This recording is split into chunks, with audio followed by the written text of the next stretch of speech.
नमस्कार दोस्तों, welcome back to Curiosery for the daily dose of Indian football. And सबसे पहले बात करते हैं यहाँ पे भाई इंडियन रेफरीज के रिगार्डिंग। करंटली भाई इंडियन फुटबॉल में काफी ज्यादा बवाल मच के रखा है and obviously fans are not happy जिस तरह से इस सीजन की आईएसएल की रेफरिंग हमें देखने को मिल रही है। अब यहाँ पे जो कोचिस है उन्होंने भी भाई ओपनली आके स्टेटमेंट देना चालू कर दिया है। And John Ferrando Mohan Bagan super giant के जो हेड कोच है उन्होंने कल क्लियरली बोला है कि जो हमारे कुछ प्लेयर इंजर्ड हुए हैं वो due to the bad tackles हुए हैं एंड उसमें उनको रेफरिंग की प्रोटेक्शन नहीं मिली थी। उन्होंने क्लियरली यहाँ पे क्रिस्टल जॉन का नाम मेंशन करते हुए बोला है कि शायद वो नहीं चाहते कि जो अच्छे प्लेयर है वो यहाँ पे इंडियन नेशनल टीम के लिए खेले। सो this is a big statement from John Fernando side and इसके रिपरकशन भी उसको शायद यहाँ पे झेलने को मिल सकते हैं, क्योंकि रिसेंटली हमने देखा था कि इवान मुकानोविच ने भी जब ऐसा सिमिलर सा स्टेटमेंट कुछ दिया था रेफरी के ऊपर तो उनको यहाँ पे 1 मैच का सस्पेंशन एंड 50,000 फाइन हुआ था। तो क्या यहाँ पे एफएफ इसके सामने क्या एक्शन लेती है वो देखना इंटरेस्टिंग होगा। उसी के साथ यहाँ पे डेफिनेटली जिस तरह से रेफरी का जो टॉपिक है वो काफी ज्यादा डिबेटेबल बन चुका है। So I think FF needs to work on this and उसको यहाँ पे उनका सॉल्यूशन ढूंढना ही पड़ेगा। दूसरी साइड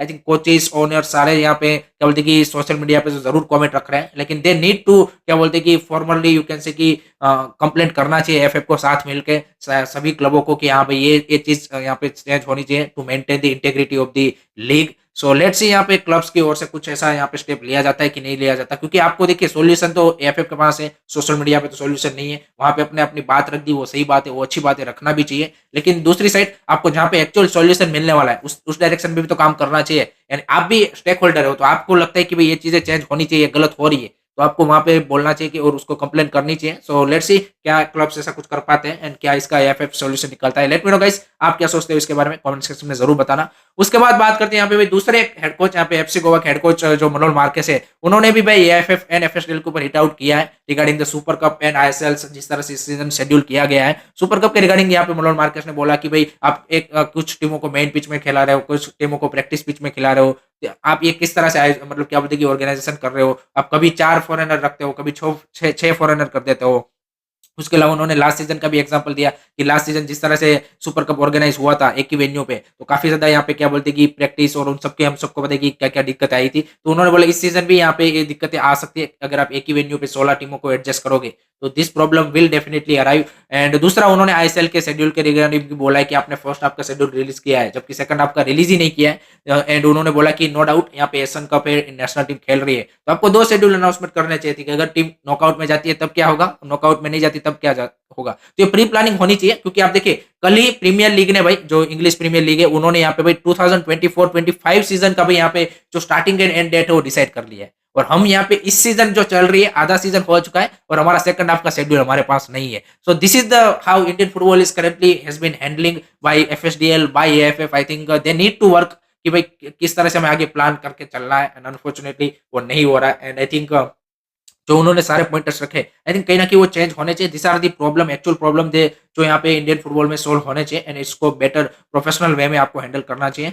तीसरा न्यूज आ रहा है भाई कल यहाँ पे एएफएफ ने अपने जो जितने भी मेंबर एसोसिएशन है स्टेट एफएस उनके साथ मीटिंग की है और 2024-25 सीजन के लिए यहाँ पे जो क्वालिफाइंग क्राइटेरिया है उसको डिसाइड करने के लिए उसके लिए सजेशन मंगवाया है। उसके लिए यहाँ पे कैलेंडर भी डिसाइड करने के लिए, क्योंकि इस सीजन तो मैंने जैसे बोला कि पूरा आपने जो बेहतरीन साल आपका बन सकता था उसको पूरा मेस्ड अप कर दिया है विद दी क्या बोलते हैं कि विथाउट ए क्या बोलते हैं कि calendar and proper planning. So next season के लिए वो यहाँ पे एटलीस्ट अभी से उन्होंने कोशिश चालू की है। सो लेट होप सो कि बेटर प्लानिंग के साथ आया फॉर दी क्या बोलते हैं कि every tournament, not only for ISL और you can say I league. यहाँ पे आई लीग 2 आई लीग 3 उसके लिए क्या प्रॉपर क्राइटेरिया होना चाहिए और एक एक वीक का आप देखिए कि एक एक वीक में हो रही है आई लीग 3 और ये सब नहीं होना चाहिए। एंड यूथ लीग के लिए भी उन्होंने यहाँ पे सारे सजेशन सभी स्टेट एफएस से मंगवाए हैं। सो लेट्स सी यहाँ पे स्टेट एफएस की ओर से भी क्या सजेशन आते हैं, किस तरह से यहाँ पे नेक्स्ट सीजन की एएफएफ प्लानिंग करते हैं। एंड बेटर प्लानिंग होनी चाहिए तभी जाके आपका स्ट्रक्चर जब तक सही नहीं है यू कांट एक्सपेक्ट एनीथिंग। मतलब आप ऐसे ही फिर क्या बोलते हैं कि लास्ट मोमेंट सॉल्यूशन ढूंढते जाओगे, उसका कुछ फायदा होने वाला नहीं है। उसके बाद बात करते हैं यहाँ पे भाई कल हुए आईएसएल के मैच के बारे में। तो भाई East Bengal versus Odisha FC 0-0 draw and I think जिस तरह से ओडिशा एफसी ने चांस गवाए I think they have been disappoint, but I think East Bengal के लिए भी जो लास्ट में वो पेनल्टी थी आई थिंक उससे वो भी डिसअपॉइंट है। तो 1-1 आई वुड से कि ईस्ट बंगाल के लिए पॉजिटिव रिजल्ट की भाई आपके आपसे हायर रैंक टीम के सामने आपने 1 पॉइंट यहाँ पे निकाला है, लेकिन होम पे मैच था तो obviously they are also looking for that 3 point.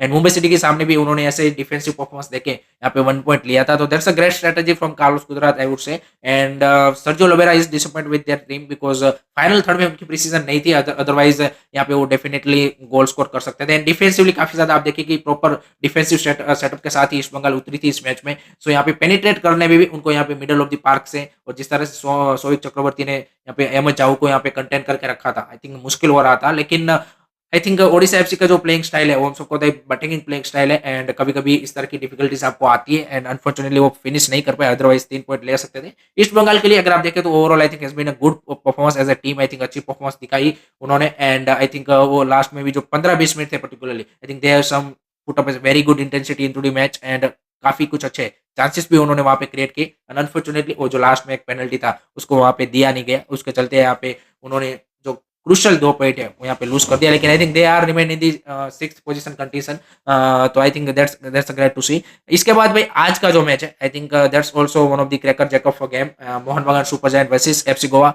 Direct आप बोल सकते हैं कि जो टेबल टॉप की लड़ाई है वो यहाँ पे चल रही है। And obviously Mohan Bagan super giant last match में 3 प्लेयर उनके की प्लेयर हेक्टर यूचे, आशीष राय, उन सबको यहाँ पे क्या बोलते हैं कि रेड कार्ड मिल चुका है। सो देखना इंटरेस्टिंग सा होगा कि उनका रिप्लेसमेंट यहाँ पे कौन होता है। यहाँ पे रवि राणा एंड सुमित राठी, इन दोनों में से कोई एक डेफिनेटली बैकलाइन में स्टार्ट करेंगे। मिडफील्ड में भी सहल का अभी 100% श्योर नहीं है, कल आई डोंट थिंक सॉरी आज आई डोंट थिंक सो कि विल स्टार्ट। सो यहाँ पे उनका भी वहाँ पे रिप्लेसमेंट उनको लाना पड़ेगा। एंड फ्रंट लाइन में यहाँ पे लिस्टन कोलासो भी नहीं है, सो उसकी जगह पे किसको खिलाया जाता है। I think Petratos Manvir are ready for the starting 11। So I think interesting lineup होगी यहाँ पे मोहन बगान की ओर से। और अगर हम गोवा की बात करें तो गोवा के लिए भी भाई शायद ब्रेंडन अब यहाँ पे अवेलेबल हो चुके हैं, लेकिन आई डोंट थिंक सो कि स्टार्टिंग 11 में वो जगह बना पाएंगे। एंड डिफेंसिवली हम सबको पता है कि FC Goa is really really strong, so I think it will be a close encounter and I am expecting a 1-1 draw guys. Let me know guys आपका क्या प्रेडिक्शन है, कमेंट सेक्शन में जरूर बताएं। उसके बाद बात करते हैं यहाँ पे भाई आई लीग 3 के बारे में। तो आई लीग 3 में भी भाई सेम इश्यू, कल हमने देखा कि 2 मैच यहाँ पे खेले गए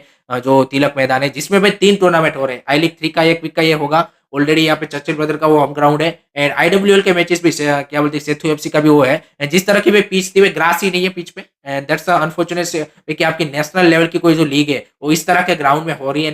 अगेन यहाँ पे शो कर रहा है कि भाई एएफएफ की जो प्लानिंग या फिर जो उसका यहाँ पे क्या बोलते हैं कि जिस तरह से ऑर्गेनाइज करने का तरीका है वो यहाँ पे इस सीजन फेल हुआ है, चाहे वो आई लीग 3 की बात करें। एंड जिस तरह से आई लीग का भी आप देखिए उन्होंने किया, तो आई थिंक कहीं ना कहीं this needs to be change.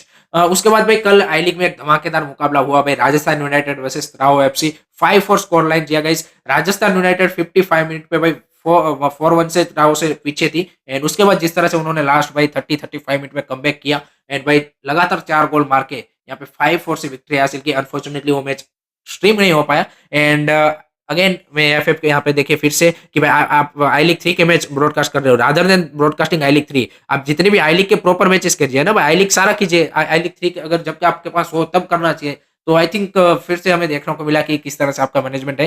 And last में भाई मोहम्मदन एससी भाई साउथ अफ्रीकन क्लब ओरलांडो पायरेट्स के सामने भाई यहाँ पे जनवरी में 27 जनवरी को एक फ्रेंडली खेलने वहां पे जाएगा। एंड ये साउथ अफ्रीकन क्या बोलते हैं कि क्लब की ओर से इन्विटेशन आया है। एक और यहाँ पे अफ्रीकन जो क्या बोलते हैं कि क्लब है वो भी इस तरह का एक फ्रेंडली मैच इंडियन क्लब के साथ देख रहा है, क्योंकि 156 ईयर हुआ है दोनों ही कंट्रीज के रिलेशन में, और जिस तरह से सारे चीजें प्रीवियस हिस्ट्री में हुई है, तो उस हिसाब से यहाँ पे काफी क्लब्स इस तरह के मैचेस प्लान कर रहा है। एंड ऑब्वियसली साउथ अफ्रीका भी उनकी लीग भी जनवरी में यहाँ पे अफ्रीका कप ऑफ नेशन के चलते होल्ड पे होगी। सो इसके चलते फ्रेंडलीज का आयोजन किया गया है। So that's it from my side guys regarding today's Indian football news. I hope कि आपको वीडियो पसंद आया हो। Keep supporting Indian football, don't forget to like share subscribe Curiosery. जय हिंद, जय भारत।